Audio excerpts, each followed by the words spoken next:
Καλησπέρα σας. Αν και θα μιλήσω αγγλικά τώρα, ήθελα πρώτα ελληνικά να σας ευχαριστήσω όλους θερμά για τη φιλοξενία σας, τον κύριο Περιφερειάρχη, τον κύριο Μουτζούρη και την κυρία Μουτζούρη και όλους που συνεργαστήκαν για την επιτυχία του φεστιβάλ. Σας ευχαριστώ. Αλλά αυτά είναι όλα τα ελληνικά που θα πω. Αν και κανονικά εγώ είμαι σε αυτή την περιφέρεια, είναι σπίτι στη Σάμο και αισθάνομαι μέλος του Βόρεια Αιγαίου. Ευχαριστώ. That's enough. I can't do more than that. Thank you. Future art is my subject. How much can we say, Makute? How much can we say today about the art of the future? Not what an individual painting might look like in 10 years or the sound of a new piece of music. Those art forms have the possibility of change built into them.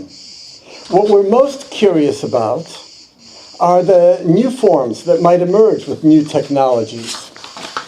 Where the old art forms that human beings know arose out of religious practice, music, drama, and so on, new forms of art arise out of the new communication technologies to which we find ourselves religiously devoted. Photography came along and we had the art of photographs. Film technology gave us movies. Television meant television broadcasts. From the internet we get TikTok. And in case anyone had forgotten, yesterday's discussion leaves us mindful of AI and its promises. Now, when I say such things, I seem to imply that a new art depends on new technology, and up to a point, that's obviously true. You can't have movies without film technology any more than you can have fashion without sewing machines. I'm including fashion among the art forms of our day. But none of this means that the new technology determines and fixes what the art form will be like that uses it. The first cinematographic moving pictures did not create movies. Instead, movie makers exploited possibilities that the new technologies created as photographers made pictures that explored what might be done with lens and film.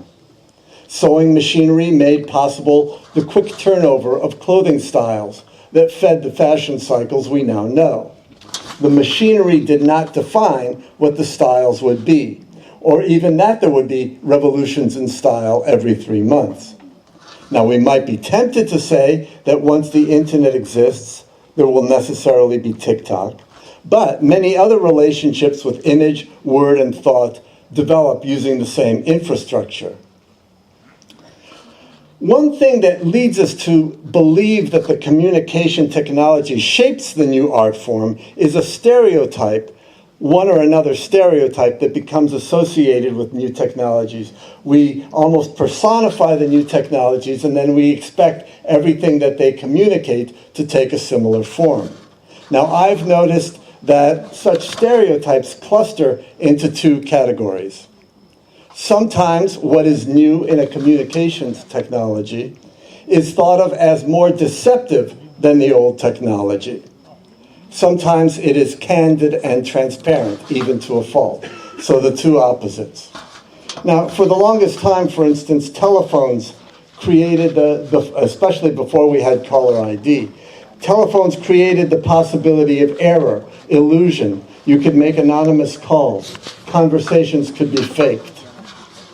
Music recording technology was also often talked about as promoting illusion. You think these musicians are all playing together in a single room. No such thing is happening. By contrast, photography arrived as a means of truthfulness. A photograph could be submitted as legal evidence in court because pictures don't lie. People who don't respect photographs as an artistic medium considered them vulgar or uninteresting precisely because taking a picture was imagined to be automatic. Now, television made live coverage possible, which made it a perfect medium for sporting events. This is happening right now, even though you're at home, you're watching it. And just to touch on AI 1 second, almost every discussion of AI today raises questions about deceptiveness. There are examples of what is called sycophantic deception, when an AI model tells you what you want to hear, prioritizing user satisfaction over accuracy. And the technology of AI belongs in a whole culture of deception, as when the people who use it, like college students, hide the fact that they are getting forbidden help with school assignments. Regarding the internet, we always seem to be asking, is the problem that it's too transparent, with everybody's message getting across, or is the problem that it's not transparent enough? I propose that we look ahead to get a little perspective on this problem. But let me be clear. When I say look ahead, I don't mean the future. Now, that's a very common image today. We think of time as a road, we walk along the road, and looking ahead means seeing the future. But I learned from reading the great classical scholar Bernard Knox that the ancient Greeks often used a very different metaphor. He wrote, "The Greek word opiso, which means literally behind or back, refers not to the past, but to the future. The future is behind us. We walk backwards into the future." It's still movement, you see, but it's movement in which we see most clearly where we've already been, as opposed to where we're going. So as a student of the ancient world, I suggest that we take a look ahead today, by which I mean take a look into the past. What can we compare the new communication technologies to that occurred in the ancient world? What was the art of the future in the ancient past? Now, I trust, being on CHIOS, that we all have Homer present to our minds. So let me just touch on one episode from the Iliad when the Trojan War pauses and fighters from opposite sides, Diomedes and Glaucus, introduce themselves. We hear a long flashback about Bellerophon, the grandfather of Glaucus.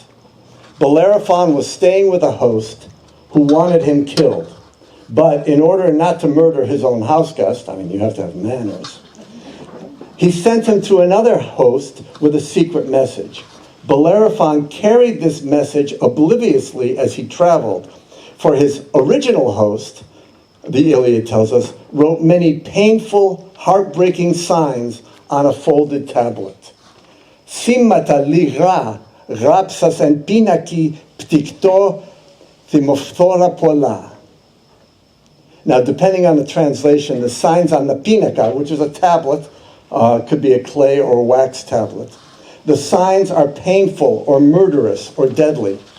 But every translation lets you know about the danger in these new kinds of messages that Bellerophon walked with hidden in a folded tablet. By the way, I thought of this image the other day when I saw that beautiful sculpture by Nakis Panayotidis, Kripsu Gnosi.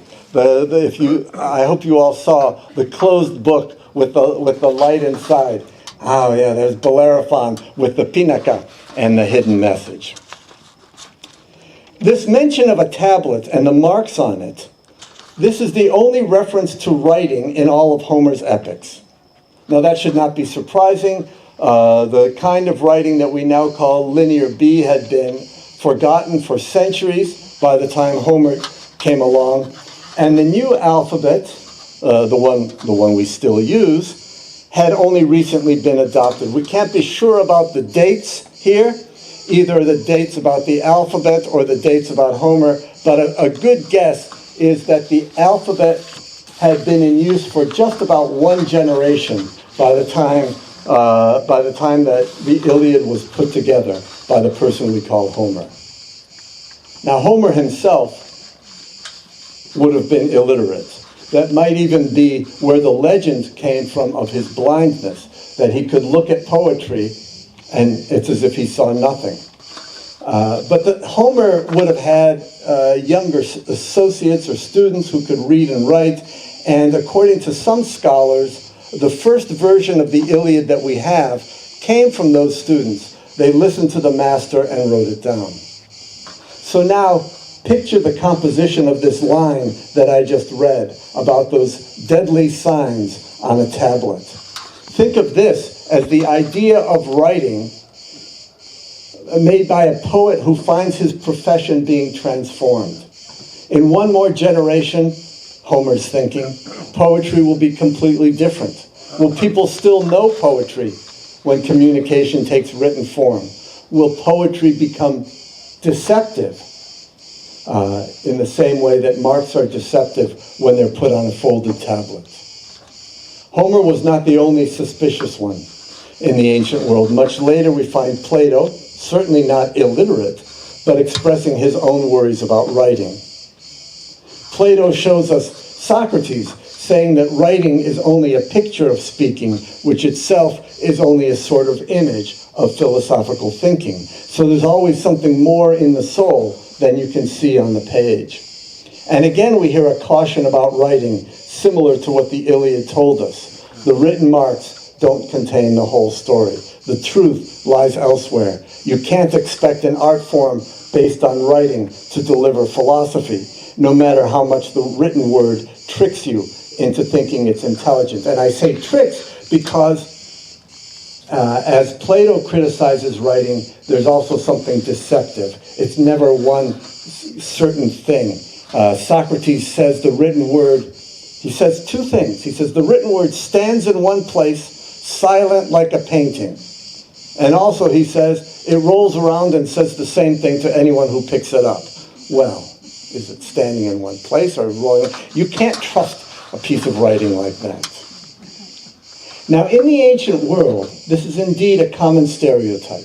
Writing stereotyped as deceptive, especially when it appears in private correspondence, and especially private correspondence among aristocrats and tyrants. Herodotus's histories contains many stories about letters hidden under the wax in a tablet, or a message that was tattooed on someone's scalp, and then they wait until the hair grows in, so you can travel with a hidden message.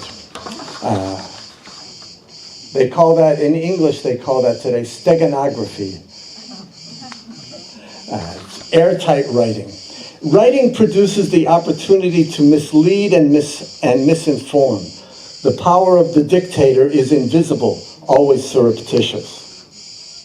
But now let me complicate the ancient stereotype with a third voice, one that came long after Homer, but before Plato, and that is Aeschylus.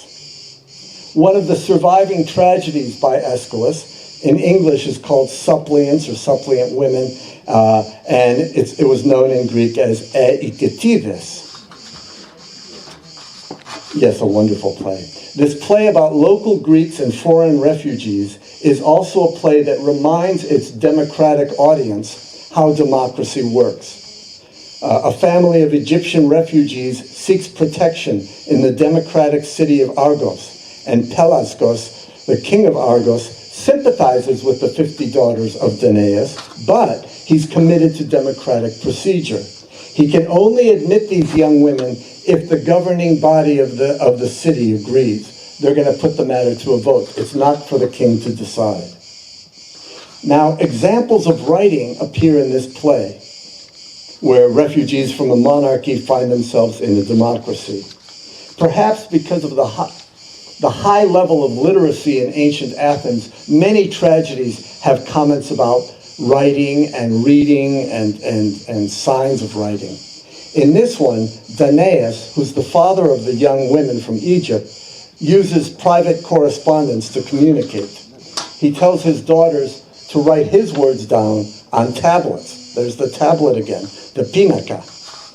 But the king of Argos displays his contempt for such a practice. Where his own words are concerned, he says, you will hear them clear from the tongue of a free mouth.